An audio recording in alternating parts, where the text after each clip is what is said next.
നമസ്കാരം, good day, വണക്കം. Singer fashion maker തിരഞ്ഞെടുത്തതിന് അഭിനന്ദനങ്ങൾ. ഞാൻ ലതിക. എന്നോടൊപ്പമുണ്ട് Singer expert Renu. Hi Renu. Hello. ഇവരുടെ സഹായത്താൽ നമുക്ക് സിംഗർ ഫാഷൻ മേക്കറിനെ കുറിച്ച് മനസ്സിലാക്കാം. റൈറ്റ് രേണു? ഷോ.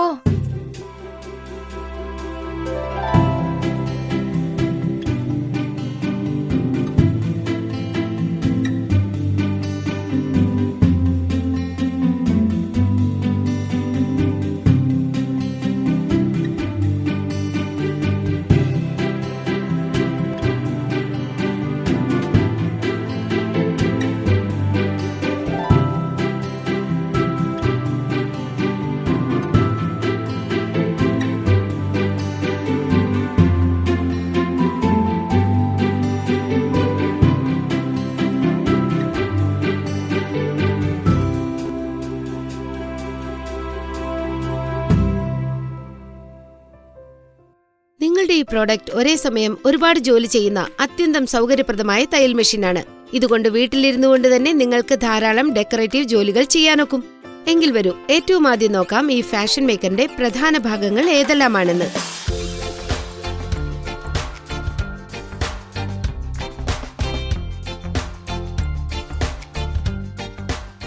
ഇതാണ് ഫുഡ് കൺട്രോളർ. ഫുഡ് കൺട്രോളർ മെഷീന്റെ സൈഡിൽ പ്ലഗ് മുഖേന ബന്ധിച്ചിരിക്കുന്നു. എന്നിട്ടത് വോൾ സോക്കറ്റ് വരെ പോകുന്നു. ഇനി പവർ സ്വിച്ച് കൊണ്ട് മെഷീൻ ഓൺ ചെയ്യുക.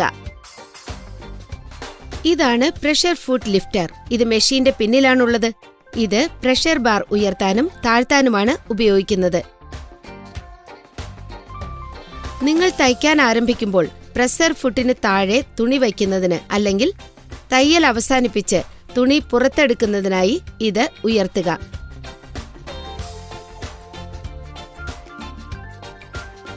തയ്ച്ചതിന് ശേഷം നൂല് മുറിക്കുക. ഇതാണ് പാറ്റേൺ സെലക്ടർ ഡയൽ.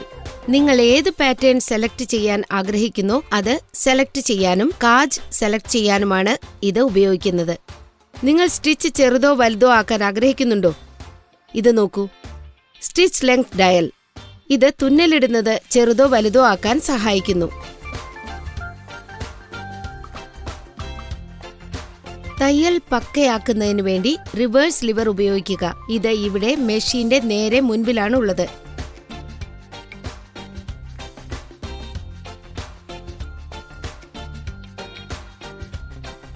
ഇതാണ് ഹാൻഡ് വീൽ. ഇത് കൈകൊണ്ട് സൂചി മുകളിലേക്കും താഴേക്കും ആക്കാനാണ് ഉപയോഗിക്കുന്നത്. ഇതാണ് എക്സ്റ്റൻഷൻ ടേബിൾ. ഇത് ലഘുവായി അമർത്തിപ്പിടിച്ച് ഇടത്തോട്ട് വലിക്കുക. നിങ്ങൾക്ക് പ്രയാസമുള്ള ഭാഗങ്ങൾ, അതായത് സൽവാറിന്റെ പൗഞ്ച് അല്ലെങ്കിൽ പാന്റിന്റെ ഇറക്കം കുറയ്ക്കണമെങ്കിലോ കുട്ടികളുടെ വസ്ത്രങ്ങൾ തയ്ക്കേണ്ട ആവശ്യമുണ്ടെങ്കിലോ നിങ്ങൾക്ക് ഈ എക്സ്റ്റൻഷൻ ടേബിൾ മാറ്റി നിങ്ങളുടെ മെഷീൻ ഏതാനും സെക്കൻഡ് കൊണ്ട് ഫ്ലാറ്റ് ബെഡിൽ നിന്ന് ഫ്രീ ആം മെഷീനാക്കി മാറ്റാൻ സാധിക്കും. പോരാത്തതിന് ഇതിൽ നിങ്ങൾക്ക് നിങ്ങളുടെ മെഷീന്റെ ആക്സസറീസ് സൗകര്യപൂർവ്വം സൂക്ഷിക്കാനുമാവും.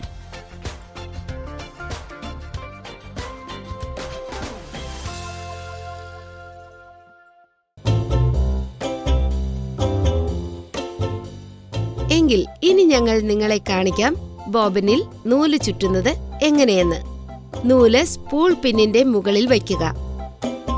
എന്നിട്ടത് സ്പൂളിൽ നിന്ന് ഇപ്രകാരം പുറത്തെടുക്കുക. ഇനി നൂല് നിങ്ങളുടെ വലത് കൈകൊണ്ട് വലിച്ചു പിടിച്ച് ഗൈഡിന് മുൻപിൽ കൊണ്ടുവരിക. നൂലിന്റെ അറ്റം ബോബിന്റെ ഉള്ളിലൂടെ ഇടയ്ക്കുള്ള വിടവിലൂടെയും ബോബിന്റെ ദ്വാരത്തിലൂടെയും വെളിയിൽ വരുന്ന വിധത്തിൽ ഇടുക. ഇനി ബോബിൻ വൈൻഡിംഗ് സ്പിൻഡലിൽ വയ്ക്കുക. ബോബിൻ വൈൻഡിംഗ് സ്പിൻഡൽ വലത്തോട്ട് പുഷ് ചെയ്യാൻ ശ്രദ്ധിക്കുക. അങ്ങനെ ഹാൻഡ് വീൽ വേർപെടുവാൻ വേണ്ടി ഇത് ചെയ്യേണ്ടത് വളരെ പ്രധാനമാണ്. ഇതുമൂലം നിങ്ങൾ ബോബിനിൽ നൂൽ ചുറ്റുമ്പോഴെല്ലാം സൂചി മുകളിലേക്കും താഴേക്കും ആവുകയില്ല. ഇനി ടെൻഷൻ ഡിസ്ക് 4-നും 5-നും ഇടയിലായി സെറ്റ് ചെയ്യുക. നൂലിന്റെ അറ്റത്ത് പിടിച്ചുകൊണ്ട് ഫുഡ് കൺട്രോളറിൽ അമർത്തുമ്പോൾ ബോബിനിൽ നൂല് ചുറ്റാൻ ആരംഭിക്കും. നൂല് നിറയുമ്പോൾ ഇത് ഓട്ടോമാറ്റിക്കായി നിൽക്കും. മെഷീനിൽ നിന്ന് ബോബിൻ പുറത്തെടുക്കുവാനായി സ്പിൻഡിലും ബോബിനും ഇടതുവശത്തേക്ക് പുഷ് ചെയ്യുക. അതെന്തിന്? ഉത്തരം വളരെ ലളിതമാണ്. അങ്ങനെ ചെയ്യാതെ നിങ്ങൾ ഫുഡ് കൺട്രോളർ അമർത്തിയാൽ, ഹാൻഡ് വീൽ കറക്കിയാൽ സൂചി മുകളിലേക്കും താഴേക്കും ആവുകയില്ല. നിങ്ങൾ അങ്ങനെ ചെയ്യുമ്പോഴാണ് സൂചി തെക്കാനുള്ള പൊസിഷനിൽ വരുന്നത്. ഇനി ബോബിൻ വൈൻഡിംഗ് സ്പിൻഡിൽ ഹാൻഡ് വീലിൽ നിന്ന് മാറ്റിയിട്ട് നൂല് മുറിക്കുക.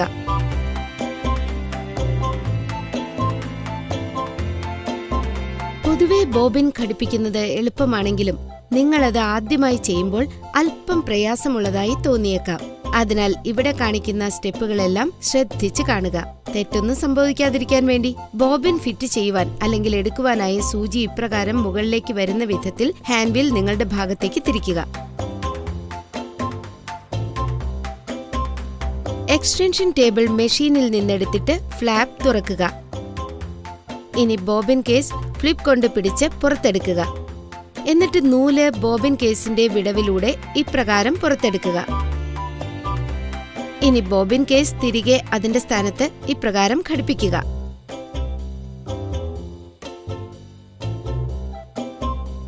ഫ്ലാപ്പ് അടച്ചിട്ട് എക്സ്റ്റൻഷൻ ടേബിൾ തിരികെ പിടിപ്പിക്കുക.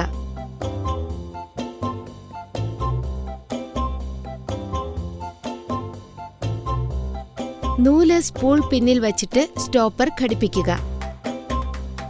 ഹാൻഡ് വീൽ കറക്കി ടേക്കപ്പ് ലിവർ ഏറ്റവും മുകളിലത്തെ പൊസിഷനിൽ കൊണ്ടുവരിക. എന്നിട്ട് നൂല് ഇടതുവശത്തുകൂടി നമ്പർ 1 കോർത്ത് നമ്പർ 2 കൊണ്ടുവരിക. എന്നിട്ട് നമ്പർ 3 നിന്ന് യു ടേൺ എടുത്തുകൊണ്ട് നമ്പർ 4, അതായത് ടേക്കപ്പ് ലിവറിലൂടെ ചുറ്റിച്ച് നമ്പർ 5 കൊണ്ടുവരിക. ഇനി സൂചിയിൽ നൂല് കോർക്കുക.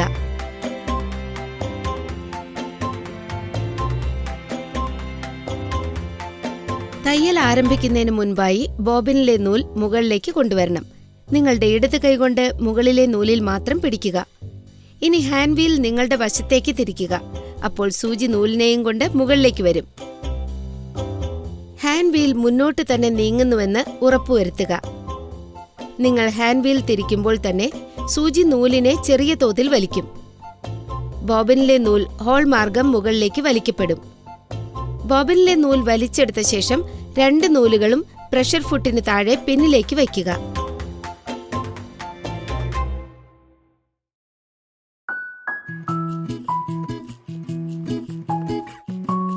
വരൂ, ഇനി നിങ്ങളെ മെഷീനിൽ സൂചി ഘടിപ്പിക്കുന്ന പ്രോസസ് കാണിക്കാം. ആദ്യം ഹാൻഡ് വീൽ നിങ്ങൾക്ക് നേരെ തിരിച്ചിട്ട് സൂചി തികച്ചും അതിന്റെ മുകളിലത്തെ പൊസിഷൻ വരെ ഉയർത്തുക. സൂചി വീണ്ടും താഴേക്ക് പോകുവാൻ ആരംഭിക്കാതിരിക്കുന്നതുവരെ അത് തുടരുക. സ്ക്രൂ ഡ്രൈവറിന്റെ സഹായത്താൽ നീഡിൽ ക്ലാമ്പ് ലൂസാക്കി സൂചി പുറത്തെടുക്കുക. സ്ക്രൂ ഡ്രൈവർ നിങ്ങളുടെ മെഷീനിന്റെ ആക്സസറി ബോക്സിൽ ലഭ്യമാണ്.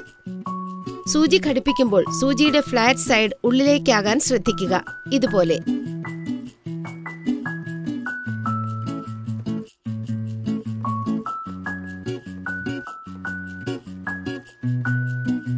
നിങ്ങളുടെ മെഷീനിന്റെ കൂടെ അനേകം പ്രഷർ ഫീറ്റ് ഉണ്ട്. ചില പ്രഷർ ഫീറ്റ് നിങ്ങൾക്ക് നിങ്ങളുടെ പുതിയ മെഷീനോടൊപ്പം നേരത്തെ തന്നെ ലഭ്യമാക്കിയിട്ടുണ്ട്.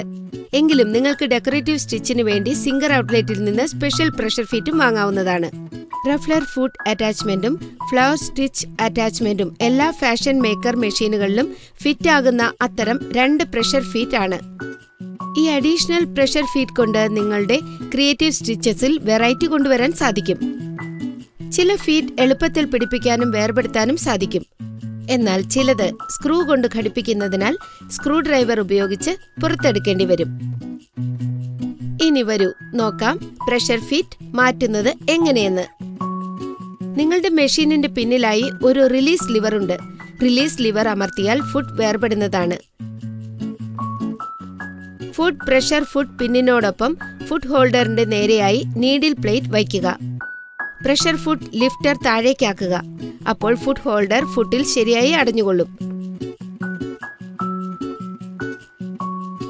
നേരത്തെ തന്നെ സ്ക്രൂ കൊണ്ട് ഘടിപ്പിച്ചിട്ടുള്ള ഫീറ്റിൽ പുതിയ ഫുട്ട് ഘടിപ്പിക്കുന്നതിന് വേണ്ടി മെഷീനിൽ നിന്ന് ഫുട്ട് നീക്കം ചെയ്യുക.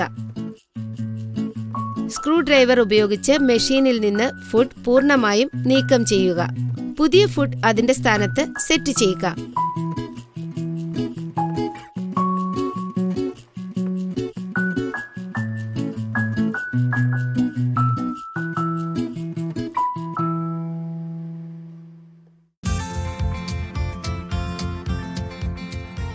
ആരംഭിക്കുന്നതിന് മുൻപായി നിങ്ങളുടെ സ്റ്റിച്ച് ചെക്ക് ചെയ്യാൻ മറക്കരുത്. തുണി പ്രഷർ ഫുട്ടിന് താഴെ അമർത്തുക, അത് താഴേക്കാക്കുക. എന്നിട്ട് നിങ്ങളുടെ സ്റ്റിച്ച് സെലക്ട് ചെയ്തിട്ട് ഫുട്ട് കൺട്രോൾ അമർത്തുക. പിന്നെ ഓർക്കുക, മെഷീനിൽ നിന്ന് തുണി നീക്കം ചെയ്യുന്നതിന് മുൻപായി hand wheel anticlockwise, അതായത് വിപരീത ദിശയിലേക്ക് തിരിച്ചുകൊണ്ടിരിക്കുക. സൂചി അതിന്റെ ശരിക്കും മുകളിലെ പൊസിഷനിൽ വരികയും അത് വീണ്ടും താഴേക്ക് വരാതിരിക്കുകയും ചെയ്യുന്നതുവരെ ഇത് തുടരുക. തുണി നീക്കം ചെയ്യുന്നതിന് പ്രഷർ ഫുട്ട് ലിഫ്റ്റർ ഉയർത്തുക. ഒട്ടുമിക്ക തയ്യലുകൾക്കും വേണ്ടി ത്രെഡ് ടെൻഷൻ ഡയൽ 3-നും 4-നും മധ്യേ സെറ്റ് ചെയ്യുക.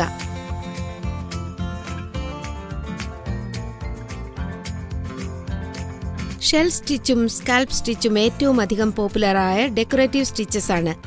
വസ്ത്രം, ക്രാഫ്റ്റ്സ് അല്ലെങ്കിൽ ഹോം ഡെക്കറേഷൻ എങ്ങനെ കാണപ്പെടണമെന്ന ദൃശ്യം ഇത് മാറ്റുന്നു. സ്റ്റിച്ച് ലെങ്ത് ഡയൽ 0-നും 1-നും മധ്യേ വയ്ക്കുക. ഡെക്കറേറ്റീവ് സ്റ്റിച്ചസ് ചെയ്യുന്ന സമയത്ത് ഫാബ്രിക് പേസ്റ്റിംഗ് ഉപയോഗിക്കാവുന്നതാണ്. അങ്ങനെ ഷേപ്പ് താറുമാറാകാതെ രക്ഷിക്കാൻ സാധിക്കും. സുന്ദരവും ഡെക്കറേറ്റീവുമാക്കുന്നതിനു വേണ്ടി റിബൺ, ട്രിംസ്, പോളിസ്റ്റർ, റയോൺ നൂലുകൾ എന്നിവ ഉപയോഗിക്കുക.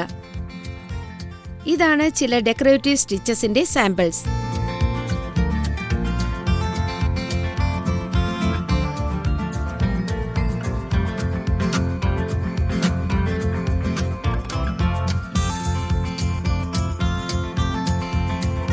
നിങ്ങൾക്കറിയാമല്ലോ, ഇന്നത്തെ കാലത്ത് കാജ് കേവലം ബട്ടണുകൾക്ക് വേണ്ടി ഹോൾ ഉണ്ടാക്കാൻ മാത്രമല്ല, മറ്റനേകം ഡെക്കറേറ്റീവ്സിനു വേണ്ടിയും കാജ് ഉപയോഗപ്പെടുത്തുന്നുണ്ട്. അതായത് വീടിന്റെ curtain, mobile covers, cushion covers, hand bags എന്നുവെച്ചാൽ ചുരുക്കത്തിൽ ഡെക്കറേറ്റീവ്സിന്റെ ഒരു ലോകം തന്നെ തയ്യാറാക്കുക.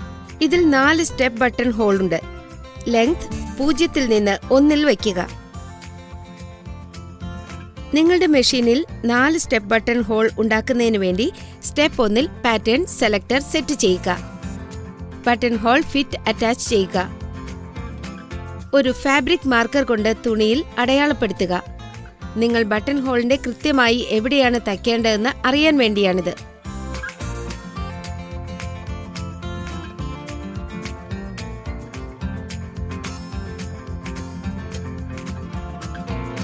ബട്ടൺ ഹോളിന്റെ ആദ്യത്തെ സ്റ്റെപ്പ് ചെയ്യുക.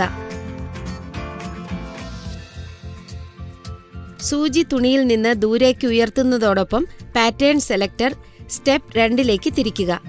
എന്നിട്ട് തയ്ക്കാൻ ആരംഭിക്കുക. സ്റ്റെപ്പ് 2 പൂർത്തിയായാൽ സ്റ്റെപ്പ് 3-ന് വേണ്ടി ഡയൽ തിരിക്കുക. ഇനി വീണ്ടും തയ്ക്കുക. ഇനി ചെയ്തു തീർത്ത ശേഷം സ്റ്റെപ്പ് 4 സെലക്ട് ചെയ്തിട്ട് തയ്ക്കുക. സിംഗർ ഫാഷൻ മേക്കർ കൊണ്ട് ബട്ടൺ പിടിപ്പിക്കാനും എളുപ്പമാണ്. അതിനാൽ ഇതിന്റെ സഹായത്താൽ നിങ്ങൾക്ക് ഈ ജോലിയും ചെയ്യാൻ സാധിക്കും. ബട്ടൺ പിടിപ്പിക്കുന്നതിനായി ആദ്യം ബട്ടൺ ഫുട്ട് ഘടിപ്പിക്കുക.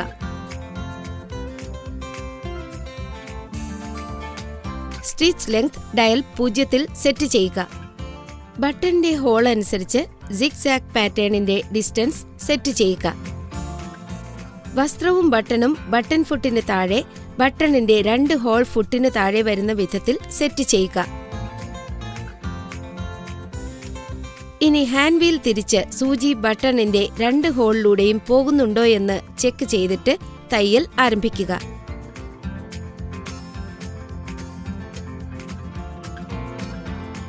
ഇനി ബാക്കി 2 ഹോളിന്റെ ഊഴം ഇപ്രകാരം.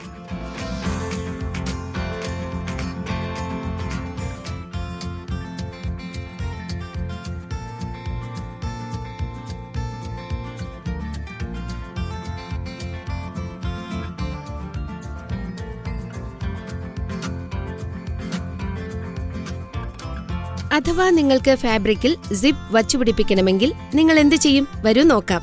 പാറ്റേൺ സെലക്ടർ ഈ പൊസിഷനിൽ കൊണ്ടുവരിക. വസ്ത്രത്തിന്റെ കനമനുസരിച്ച് സ്റ്റിച്ച് ലെങ്ത് കൺട്രോൾ 1-നും 4-നും മധ്യേ സെറ്റ് ചെയ്യുക. മെഷീനിൽ സിപ്പർ ഫുട്ട് ഘടിപ്പിക്കുക. സിപ്പർ ഫുട്ട് നിങ്ങൾ വസ്ത്രത്തിന്റെ ഏത് വശത്താണ് തയ്ക്കാൻ പോകുന്നത് എന്നതനുസരിച്ച് ഇടതോ വലുതോ അറ്റാച്ച് ചെയ്യാവുന്നതാണ്. പ്രഷർ ഫുട്ട് മുകളിലേക്ക് ഉയർത്തണം. പിന്നെ സിപ്പർ ഫുട്ട് പ്രഷർ ഫുട്ടിന്റെ താഴേക്ക് പുഷ് ചെയ്യണം. ഫുട്ട് താഴേക്കാക്കിയിട്ട് സ്റ്റാർട്ട്. പിന്നെ നിങ്ങൾക്ക് വസ്ത്രത്തിൽ കാർഡ് അല്ലെങ്കിൽ ചരട് തയ്ച്ചു പിടിപ്പിക്കുന്നതിന് വേണ്ടിയും ഈ ഫുട്ട് ഉപയോഗിക്കാവുന്നതാണ്.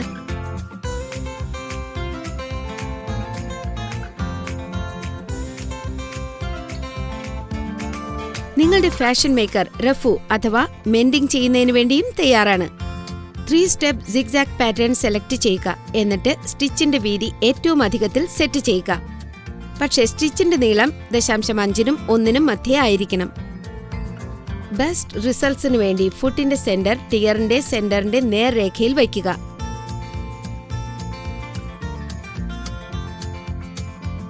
അല്ലേ, ഇപ്പോഴെവിടെ പോയി ടിയർ? നിങ്ങളുടെ പക്കൽ ഡാർണിംഗ് ഹൂപ്പ് ഉണ്ടെങ്കിൽ നന്നായി ജോലി ചെയ്യുന്നതിന് നിങ്ങൾക്കത് സഹായകമാകും. വരൂ നോക്കാം നിങ്ങളുടെ ഫാഷൻ മേക്കറിന് നിങ്ങൾക്ക് വേണ്ടി എന്തെല്ലാം ചെയ്യാൻ സാധിക്കുമെന്ന്. സിംഗർ ഫാഷൻ മേക്കർ കൊണ്ട് നിങ്ങൾക്ക് അനായാസം പീക്കോയും ചെയ്യാൻ സാധിക്കും.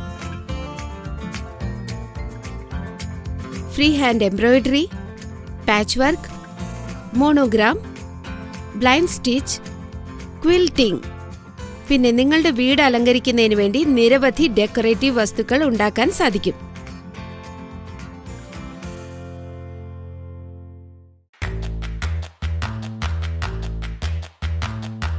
നിങ്ങളുടെ സിംഗർ ഫാഷൻ മേക്കറും നിങ്ങളും ജീവിതകാലം മുഴുവൻ സുഹൃത്തുക്കളായി തീരുമെന്ന് ഞങ്ങൾ പ്രതീക്ഷിക്കുന്നു. ഇനി ഞാൻ നിങ്ങളോട് തയ്ക്കുന്ന സമയത്ത് നിങ്ങൾക്ക് ഉപകരിച്ചേക്കാവുന്ന ചില കാര്യങ്ങൾ പറയാം. തയ്ക്കുന്ന സമയത്ത് നോക്കുക, അതായത് വസ്ത്രത്തിന്റെ താഴെ നൂൽ കെട്ടുപിണയുന്നുണ്ടെങ്കിൽ മനസ്സിലാക്കിക്കോളൂ മെഷീനിന്റെ മുകളിൽ ടെൻഷൻ ഡിസ്ക് സെറ്റ് ചെയ്യണമെന്ന്. മുകളിലത്തെ നൂൽ പൊട്ടിയാലോ?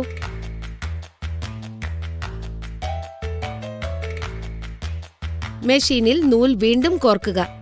എന്നിട്ട് നൂലിന്റെ വലിച്ചിൽ വീണ്ടും അഡ്ജസ്റ്റ് ചെയ്യുക. താഴത്തെ നൂൽ പൊട്ടുകയാണെങ്കിൽ എന്ത് ചെയ്യണം? താഴത്തെ നൂലിന്റെ വലിച്ചിൽ ലൂസാക്കുന്നതിന് വേണ്ടി ടെൻഷൻ ഡിസ്കിന്റെ നമ്പർ കുറയ്ക്കുക. സ്കിപ്ഡ് സ്റ്റിച്ചസിന്റെ പ്രശ്നം. ഒരു പുതിയ സൂചി എടുക്കുക. അത് നൂലിനും വസ്ത്രത്തിനും അനുകൂലമായിരിക്കണം. കൂടെ സൂചി ഒടിയുന്നത്. ഒരു പുതിയ സൂചി ശരിയായ രീതിയിൽ ഘടിപ്പിക്കുക. പിന്നെ ശരിയായ ഫുഡ് സെലക്ട് ചെയ്യാൻ മറക്കരുത്. അയഞ്ഞ തുന്നലിന്റെ പ്രശ്നം. ത്രെഡിംഗ് ചെക്ക് ചെയ്യുക. നൂലിന്റെ വലിച്ചിൽ നേരെയാക്കുക. വസ്ത്രം ചുരുണ്ടുപോവുക, അതല്ലെങ്കിൽ പിന്നെ ചുരുങ്ങുക. കൂടുതൽ നേർത്ത സൂചി സെലക്ട് ചെയ്യുക. എന്നിട്ട് തുന്നുന്നതിന്റെ നീളവും നൂലിന്റെ വലിച്ചിലും വീണ്ടും അഡ്ജസ്റ്റ് ചെയ്യുക. തുന്നുന്നത് ഒരുപോലെ ആവാതിരിക്കുക. നല്ല ക്വാളിറ്റിയുടെ നൂൽ ആയിരിക്കണം. മെഷീനിൽ നിന്ന് ശബ്ദം വരിക. സിംഗർ മൾട്ടിപർപ്പസ് ഓയിൽ യൂസ് ചെയ്യുക. അപ്പോൾ ശരി, ഇനി നിങ്ങളും വീട്ടിലിരുന്നു കൊണ്ടായിക്കോളൂ ഒരു പെർഫെക്റ്റ് ഫാഷൻ ഡിസൈനർ. എന്നിട്ട് നേടൂ വാനോളം പ്രശംസകൾ നിങ്ങളുടെ ഫാമിലിയുടെയും ഫ്രണ്ട്സിന്റെയും. കാരണം ഇപ്പോൾ നിങ്ങളുടെ പക്കലുണ്ട് സിംഗറിന്റെ world famous easy to use fashion maker. പിന്നെ ഇത് യൂസ് ചെയ്യാനുള്ള സകല വിവരങ്ങളും. So friends, add fashion at home with your fashion maker.